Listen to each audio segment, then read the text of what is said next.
گزشتہ سال ایک چھوٹی عمر کا ایک جوان 21 سال کا شہید ہوا سوریا میں، بڑی بے دردی کے ساتھ شہید ہوا۔ اپنے مولا اور آقا کی طرح اس کا سر کاٹا گیا اور بدن کے ٹکڑے ٹکڑے کیے گئے۔ محسن حججی نام ایک شادی شدہ جوان، جس کا چھوٹا بچہ بھی ہے گھر میں، بیوی بھی گھر میں ہے، لیکن اس سے پہلے اس نے امتحان دیا تھا بیداری میں، قوم کو بیدار کرنے میں یہ امتحان دے چکا تھا۔ تب جا کے یہ مولا حسین علیہ السلام نے بی بی زینب کبریٰ نے اس کو بلایا اور اس کی شہادت کیا قبول کی۔ کیسے بیداری کا پیغام پھیلاتا تھا؟ جب دیکھتا تھا اس شہر میں بے حجابی بڑھ رہی ہے، یوتھ مختلف قسم کی نشے وغیرہ میں لت پت ہو رہے ہیں، دین سے دور ہو رہے ہیں، مسجدوں کی صفوں میں تعداد کم ہو رہی ہے، دینی ویلیوز کم ہو رہی، دینی اقدار کم ہو رہے ہیں۔ ہم کیا کرتے ہیں؟ ہم دعائیں کرتے ہیں، خدا ہماری قوم کے نوجوانوں کو نمازی بنا، خدا ہماری قوم کے نوجوانوں کو عزادار بنا، خدا ہماری قوم کے نوجوانوں کو کیا دیندار بنا۔ ہم سمجھتے بس دعا کرنا ہی ہماری ذمہ داری ہے۔ اگر دعا کرنا ہی ہماری ذمہ داری ہوتی تو مولا حسین بھی کیا یزید کے لیے بد دعائیں کرتے اور سمجھتے کہ ہماری ذمہ داری پوری ہو گئی۔ نہیں، ایسا نہیں ہے۔ کربلا انہیں میدان میں اترنے کا نام، جو کچھ انسان کے بس میں ہے اپنی پوری انرجی خرچ کرنے کا نام۔ پتہ نہیں آپ نے تیاری کر رکھی ہے نہیں، آپ کو اپنے شہر کو امامی زمانہ کے لیے تیار کرنا ہے۔ پتہ نہیں ہمارے یوتھ میں یہ احساس ہے یا نہیں، ہمیں اپنے بچوں کو امام زمانہ کے لیے تیار کرنا ہے۔ پتہ نہیں ہمارے نوجوانوں کو یہ احساس ہے یا نہیں، ہمارے اپنے نوجوانوں کو امام مہدی کے لیے جو لشکر چاہیے اس کے لیے تیاری کرنی ہے یا نہیں۔ پتہ نہیں ہمیں یہ احساس ہے یا نہیں۔ اس جوان کو یہ احساس تھا، اس 21 سالہ جوان کو یہ احساس تھا۔ یہ صبح بھی کلاسیں لیتا تھا، شام کو بھی کلاسیں لیتا تھا، نہج البلاغہ کی کلاس، قرآن کی کلاس، کربلا کی کلاس، نوجوانوں کو سمجھا رہا ہماری ذمہ داری کیا ہے، ہماری ڈیوٹی کیا ہے، ہمارا فریضہ کیا ہے، ہم دشمن کیا ہے، دشمن کی چالیں کیا ہے، دشمن کی سازشیں کیا ہیں۔ کنٹینیوسلی کام کر رہا تھا۔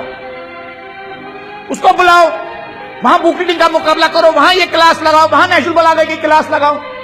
ایک مرتبہ اس کو جگہ کم پڑ گئی تو اس نے ایک بلڈنگ کرایہ پر لی،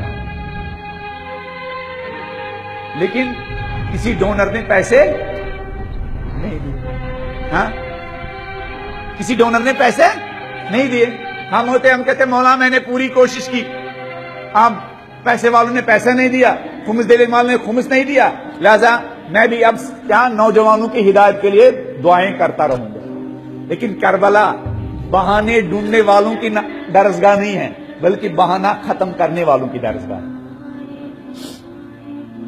کربلا بہانہ بنانے والوں کی درسگاہ نہیں ہے، ذمہ داریوں سے فرار کے لیے بہانہ نہیں، بلکہ کربلا یعنی ذمہ داری انجام دینے کے لیے بہانہ اور راستہ ڈھونڈنا، یعنی کربلائی۔ کربلائی ذمہ داریوں سے فرار کا نام نہیں ہے، کربلائی ذمہ داری تلاش کرنے کا نام ہے۔ جب اس نے بلڈنگ لی، لڑکیوں کے لیے کلاس، بوائز کے لیے کلاس، بچوں کے لیے کلاس، بزرگوں کے لیے کلاس، تو جگہ کم پڑ گئی، اس نے ایک بڑی بلڈنگ کرایہ پر لی۔ مختلف آرگنائزیشن نے پیسہ نہیں دیا تو لیکن یہ بیٹھا نہیں۔ جب کربلا سمجھ میں آ جاتی نا تو پھر آدمی بے قرار ہو جاتا ہے، اور اس کو بے قرار ہی میں کیا قرار مل جاتا ہے۔ جب کربلا سمجھ میں آ جائے تو آدمی کو بے قرار ہی میں قرار ملتا ہے، بے چین ہی میں چین ملتا ہے، جاگنے میں ہی آرام ملتا ہے، گھر چھوڑنے میں ہی آرام ملتا ہے۔ جب کہیں سے کوئی نہیں ملا تو یہ جب آفس سے 3 بجے واپس آتا تھا، میرے نوجوان بھائیوں ان نوجوانوں سے سیکھو۔ جب یہ 3 بجے واپس آتا تھا گھر تو یہ 3 بجے سے لے کر رات کے 10 بجے تک لوگوں کے گھروں میں الیکٹریشن کا کام کرتا تھا۔ الیکٹریشن کا کام سمجھ رہے ہیں نا، یہ فین لگانا ہو، یہ تار لگانا ہو، یہ کام کرتا تھا، اور منتھلی 10,000 روپیہ جمع کرتا تھا۔ اور اس سینٹر کا، جس سینٹر میں یہ نوجوانوں کو بیداری کا پیغام دیتا تھا، کلاسز لیتا تھا، محنت کرتا تھا، مشقت کرتا تھا، اور شام ان 3 بجے سے لے کر رات کے 10 بجے تک 10,000 روپیہ کماتا تھا منتھلی، اور اس کے ذریعے اس سینٹر کا کرایہ ادا کرتا تھا۔ تب جا کے یہ بی بی زینب کبریٰ کو کیا ہوا؟ پسند آیا، اور انہیں سوریا بلایا.